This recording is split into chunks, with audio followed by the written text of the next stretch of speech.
Simulan ko na po doon sa usap-usapan na kayo raw po ay mista ni Senador Bato de la Rosa, kaya ang pakiramdam ng iba nagkaroon ng kumbaga kahit papaano pagtutulungan, at isa nga po dyan yung sinasabi nilang staged o palabas daw po yung nangyaring putukan kahapon sa Senado. Pakiklaro nga po yan, sir. Unang-una, hindi ko naman tinatanggi na magkaklase po kami ni Senator Bato sa Philippine Military Academy.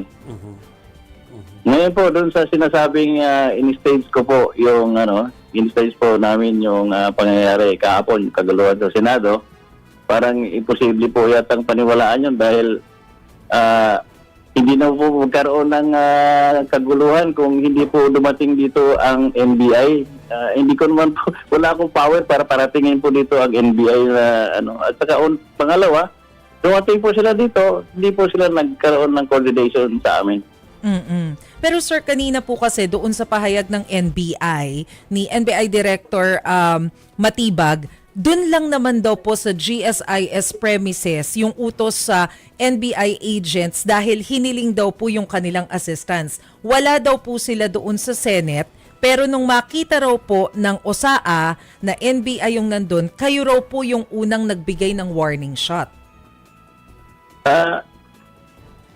Parang may mali po sa statement ni Director Matibag kasi ako po, first-hand information po, ako po, nandun po ako sa team na nag-check na may presence ng armed individuals yung premises na kasama po sa Senate. Hindi po ito premises ng GSIS. At ano po yung nakita ninyo na ginagawa ng mga NBI agents na nakita nyo pong naandoon sa Senate?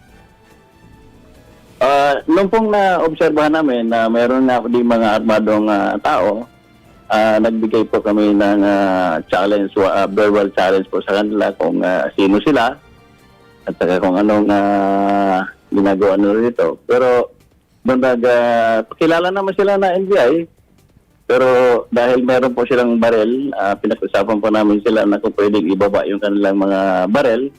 But sa halip na ibaba po, parang itinaas po nila yung mga baril at parang they're acting as if pupunta sila sa tactical position. Kaya nagpaputok po kami ng warning shot. So kayo po yung nauna, sir? Kami po, ako po personally, ang nagpaputok ng warning shot. Sir, klaruin ko lang, sabi nyo kasi nakita nyo visually. So visual na nagta-tactical positioning sila. Parang kasi nakita namin yung kung saan may mga tama ng mga baril. So talagang kita sila from that vantage point kung paano sila pumaposisyon? Nung una, kasi mayroon pong pintuan kami na yung fire exit po ito na sinilip namin. Doon namin sila nakita from the parang slightly open the exit door. So may conversation between your team and their team kahit na may harang na ganyan para sabihin, para malaman nyo kung ano yung pakay nila? Yun po, yung normal naman sa procedure namin to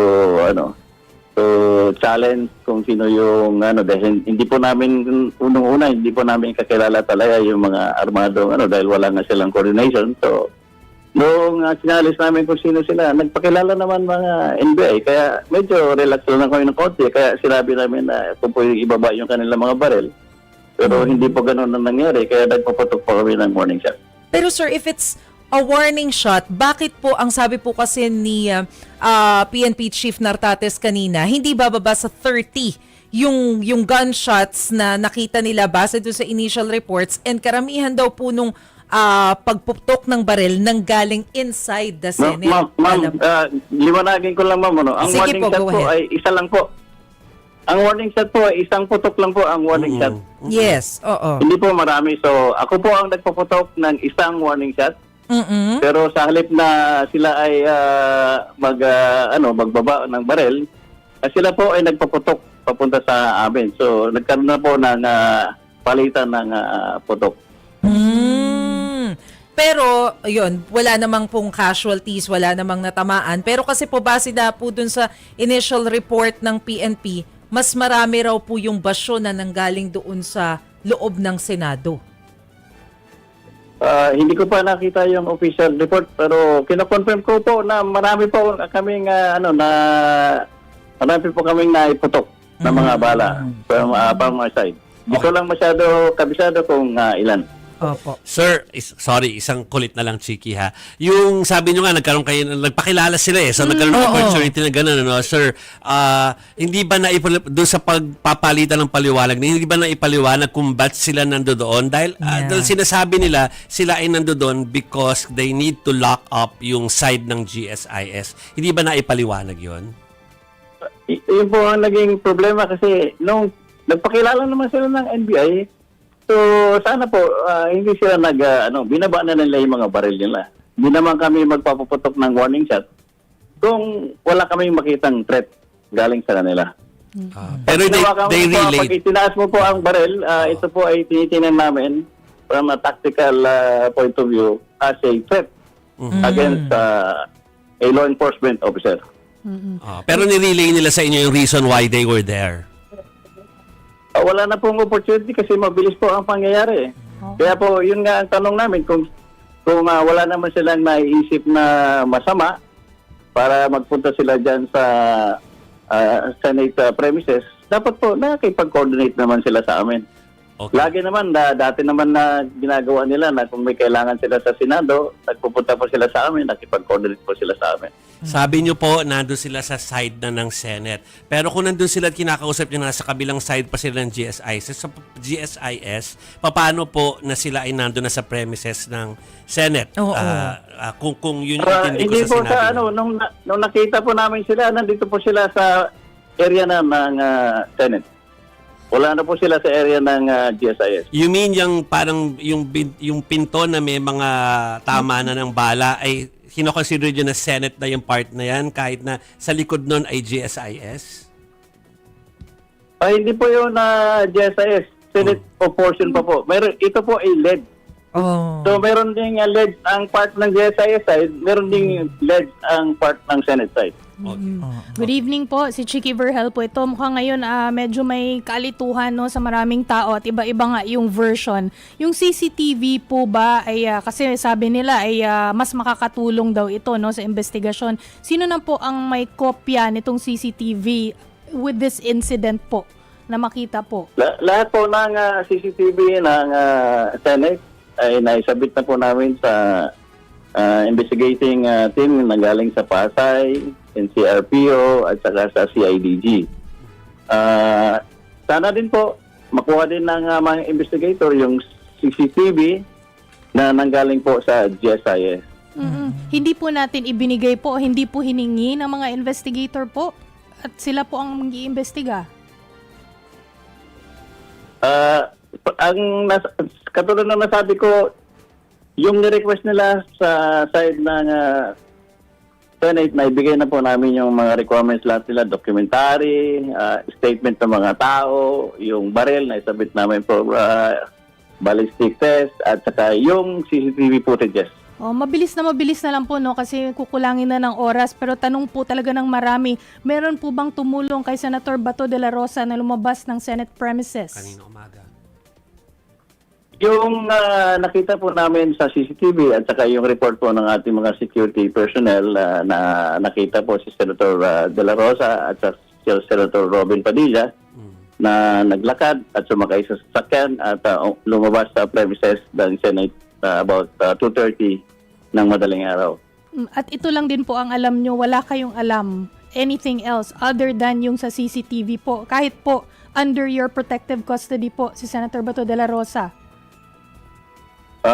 Hindi ko po alam. Yun lang po ang nalaman ko. Pero ako po regularly binibisita ko po everyday si Senator De La Rosa doon sa kanyang opisina para po siya kumustahin being part of my job as the Sergeant at Arms. Kaya may mga napapag-usapan naman kami bilang magkaklase pero hindi ko po alam yung kanilang intention na umalis dito sa Senado. Sir, wala po bang liability ang Senate noon na nakaalis po ng facility si Senator Bato de la Rosa? Kasi po ang sinasabi ng NBI, kaya hindi nila itiniretso yung pag-aresto kay Senador Bato because na bilang pagrespeto na nasa kustodiya ng Senado si Senator Bato. assuming na kapag kailangang iharap sa korte, responsibility rin daw po yun ng Senate. Dagdagan ko po, sir, yung tanong ni Mase. Kasi pag-apak sa labas ni Senator Bato kung nag-decide siyang umalis na dyan, kung may mangyaring hindi maganda sa kanya, Yes, sino isa yung pa yun. responsable doon? Oo, what covers Linawin ko protected lang po, yan, custody? katulad nung nasabi ng aming Senate President, the privilege of protected custody ay ito po ay inoffer ng Senado kay Senator De La Rosa at inabail naman niya. Nagpunta siya dito sa Senado, nakailang araw siya dito. Pero po, katulad ng nasabi ni Senate President, kung siya ay kusang loob na umalis, wala na naman po kaming magawa. Kaya lang ngayon, hindi na po siya saklaw ng protective custody privilege ng Senado. So kung halimbawa po, nasa ilalim siya ng kustodiya ng Senado, kumbaga, hindi ba bahagi ng mandato rin po ng Senate leadership to ensure na ihaharap siya sa korte if need to? Hindi po siya arrested po. Hindi naman arestado si Senator De La Rosa ng Senado. Under protective custody lang po. Ito ay pribilehiyo po na binigay ng Senado kay Senator De La Rosa. Ngayon, kung ayaw na niya mag-avail doon sa privilege, nasa sa kanya po yun. Opo. Pero sir, kung kayo po ay nagkausap nga ni Senator Bato bilang mista, ano po yung mga napag-usapan nyo na pwede nyo pong ibahagi sa amin? I wonder kung ano po yung plano niya ngayon na nakaalis siya dyan sa Senate custody. Marami po kami mga pinag-uusapan, yung mga experience namin bilang kadete. Marami naman po yung mga experience namin bilang official, naging PNP po siya. Yung mga normal na usapan na gano'n. Pero kamusta po ngayon yung security dyan sa Senate after what happened yesterday? Ngayon naman, medyo mapayapa ang situation namin kaya naibaba na namin yung threat level ng Senado back to normal. Okay.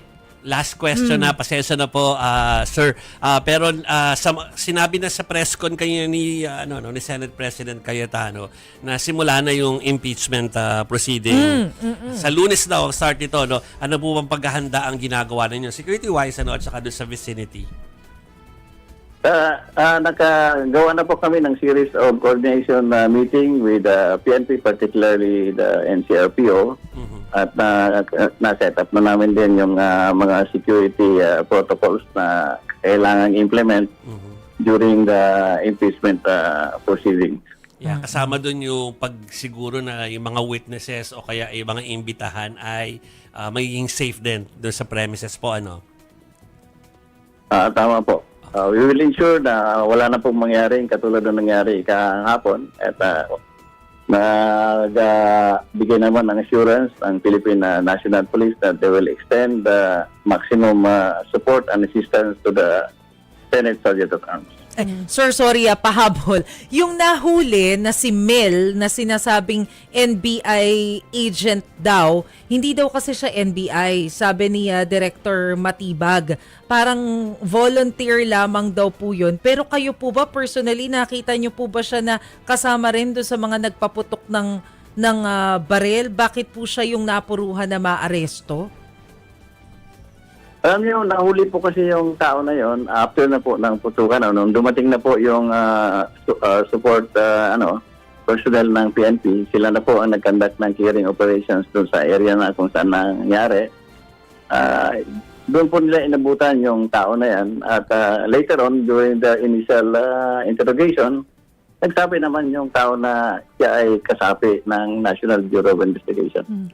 Quick yes or no question lang po, yes or no lang po. Hindi nyo po alam kung kailan lumabas si Senator Bato and at the time na lumabas siya, CCTV nyo na lang po nalaman after the fact. Tama po ba? After the fact po, based on CCTV at saka yung report po ng aming mga security personnel. Clear. Salaga na po. Okay, sir, thank you. So ulitin ha, lalo na't nagpe-prepare tayo for the impeachment. Sana makausapan pa namin kayo ulit. Yes, sir, please. Thank you po. Pag binigyan po ako ng authority ng ating Senate President, by all means po. Sige po. Okay, Thank you, marami sir. pong salamat sa inyo. Thank you. Okay.